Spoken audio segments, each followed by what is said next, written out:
Good morning students.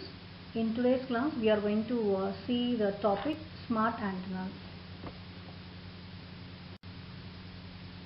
The detailed topics that we are going to cover are smart antennas, comparison between human analogy and smart antennas, cellular radio system evolution, omnidirectional antenna, cell splitting, smart antenna functions, types of smart antenna, SDMA, that is space division multiple access, which is mainly used in smart antennas, its advantages, disadvantages and applications. So smart antennas, they are basically antenna arrays with a smart signal processing algorithm, which is used to identify the spatial signature signals such as direction of arrival, called as DOA, and using this DOA the beam forming vectors are calculated to track and locate the antenna beam on the mobile or the target. So before seeing what is a smart antenna, we will see what is the comparison or analogy between human and smart antenna.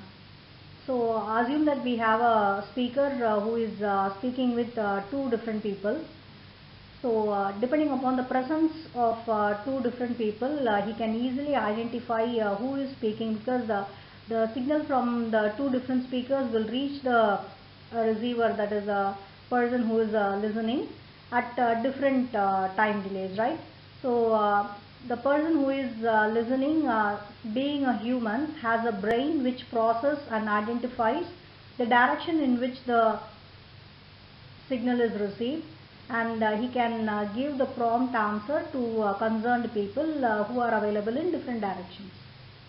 So this process automatically takes place in what is called a smart antenna, where the antenna will be able to identify the signal which is required and the weak signal which is not required, and the beam forming can be done based on that. So smart antennas. So electrical smart antenna works similar to the human being, where instead of the speakers we will have the two antennas. Instead of a listener who is having a brain, in the smart antennas we will be using the digital signal processor, which identifies the phase delay between the two signals that are received. So the signal processor will measure the time delay from each antenna, and it will compute what is called as DOA. What is this direction of arrival? The direction of arrival will be calculated only for SOI, that is the signal of interest, and it rejects the SNOI, that is signal not of interest. Cellular radio system evolution. So maintaining the capacity has always been a challenge, as the number of services and subscribers are increased nowadays. So to achieve the capacity demand required by the growing number of subscribers, the cellular radio system, the CRS, have to evolve throughout the year. So to justify the need for smart antennas in current cellular system structures, a brief history on the evolution of the cellular radio system is presented in further slides. So we have the omnidirectional system. So the system designers knew that the capacity is going to be a greater problem as the number of subscribers are increased, but the frequency or the channel allotted by FCC, that is the Federal Communication Commission, is limited.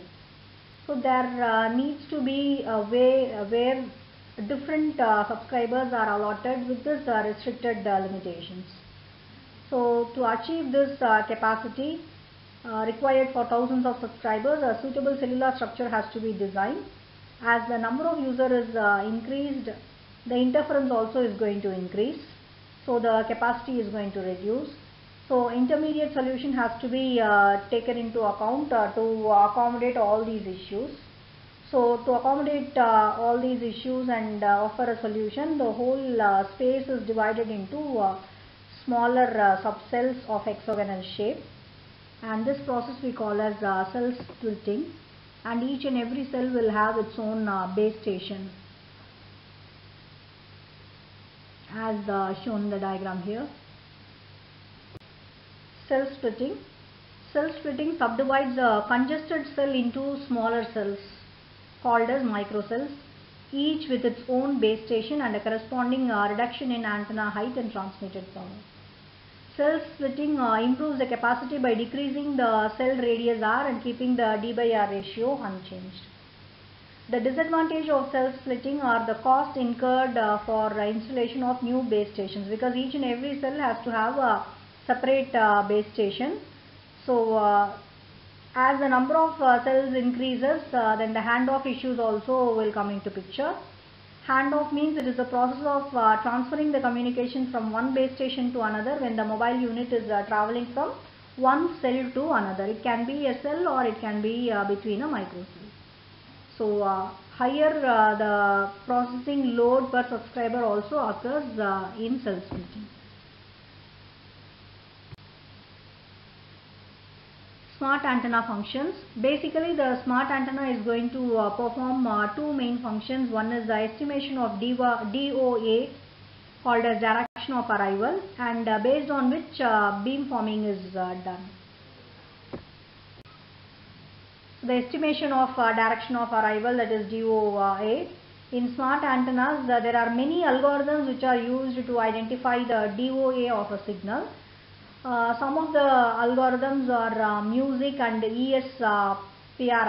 MUSIC is multiple signal classification algorithm. ESPRIT is estimation of signal parameters via rotational invariance technique. So these are all some of the algorithms. It is complicated and it requires a lot of computations. So instead of these algorithms, even matrix pencil method is commonly used. Instead of even matrix, a simple matrix pencil method is also commonly used in real-time systems to achieve a high efficient to identify the DOA of a required signal. Basically, the antenna acts like a sensor in which a spatial spectrum of array is selected and the DOA is found out from the peaks of the spectrum. Beamforming. So the diagrammatic representation of beamforming is given here. So the mobiles are the targets at which the signals are to be sent are first sought out, and then the radiation pattern of the antenna array is created by adding the signal phase. So this formation of radiation pattern from the received signal we call as beamforming. At the same time, the mobiles which will not need the signal will be out of pattern. So this is done by using FIR tapped delay line filters. According to the signal used, the weight of the FIR filters can be changed, and the filters also will be helpful in providing optical beamforming so as to decrease the maximum mean squared error between the actual and the wanted beam pattern that is formed.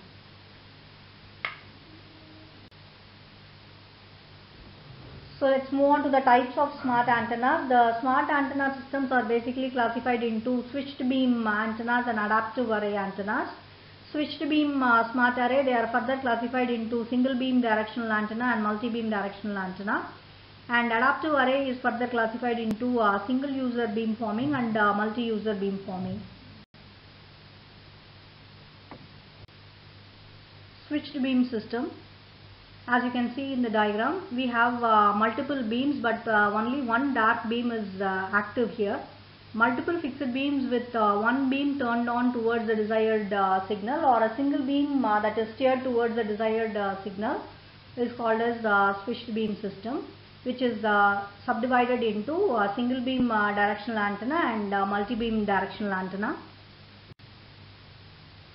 Single beam, so we have the diagrammatic representation of both single beam directional antenna and multi-beam directional antenna. In the first case, we can see that there is only one beam that is active, which requires only one transceiver. In multi-beam, example for a multi-beam directional antenna system is SDMA, that is Space Division Multiple Access System, where many directional antennas are used. Number of beams will be equal to the number of transceivers. Adaptive array.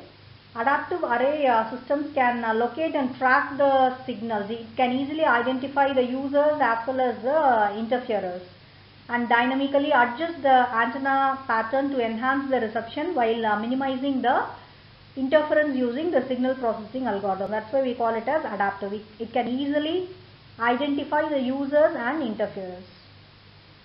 So the system down converts the received signal to the baseband, then it digitizes and it finds the SOI, the signal of interest, using the direction of arrival DOA algorithm. And it continuously tracks the SOI and SNOI, that is the signal of interest and signal not of interest, by dynamically changing the weight vectors, that is the amplitudes and phase of the signal. Further, this is classified into single beam forming and multi-user beamforming. So the ability of the adaptive array is to control the overall radiation pattern in a greater coverage area for each cell site. So the adaptive array systems greatly increase the capacity, and with a high level of interference, it presents the interference rejection capability of the adaptive system also is very good. So adaptive arrays, it can easily give a better performance in low level interference as well as the high level interference regions. So the block diagram is the incoming signal from the antenna is down converted, it is converted into a digital signal and it is given to a processor where the weights are changed, so that the adaptiveness comes into picture and identifies the user and interferer properly. So this is the comparison between the single user beamforming and multi-user beamforming. We have the diagrammatic representation where the beam is adjusted to track a user. A single transceiver is used. In multi-user beamforming, different beam patterns are available. Phase division multiple axis is achieved using multi-transceiver beam pairs. So this is the classification or the difference between the switched beam and adaptive arrays based on the following criteria, that is integration, range of coverage and interference rejection. With respect to integration, switched beam will offer low cost and it is easy to implement, but the adaptive array is high cost and it has a transceiver complexity. With respect to range and coverage, more coverage is there for both the cases for a conventional system, and less coverage is there for switched beam when compared to adaptive systems. With respect to interference rejection, difficulty in distinguishing between the desired and the interferer is available in switched beam, but in case of adaptive arrays, the capability of nulling the interfering signal is there, and focus is narrow, that is directivity will be very, very high.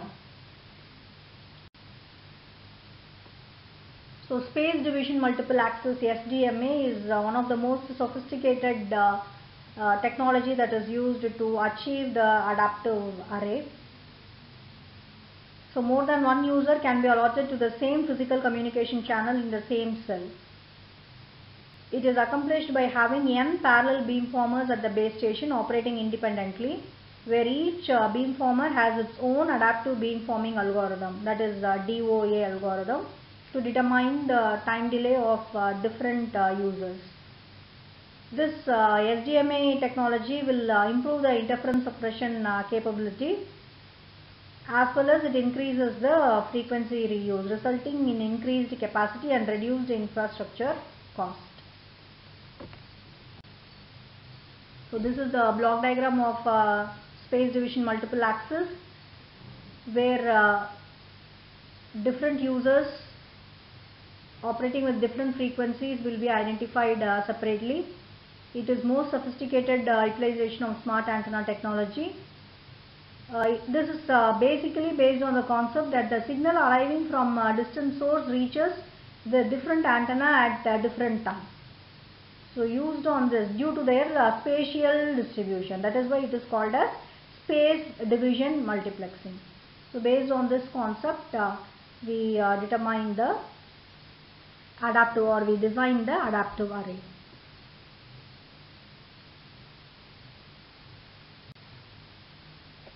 So advantages of the smart antennas are it enhances the coverage region. It with a less transmitted power, it can provide a high security and improve the system capacity, and it is more compatible than the conventional network. Disadvantages, since we are using many transceivers, the complexity is going to increase and it is also going to be costly. Applications of smart antennas are used in satellite systems, cellular and wireless networks, EWF as a countermeasure to electronic jamming. Thank you.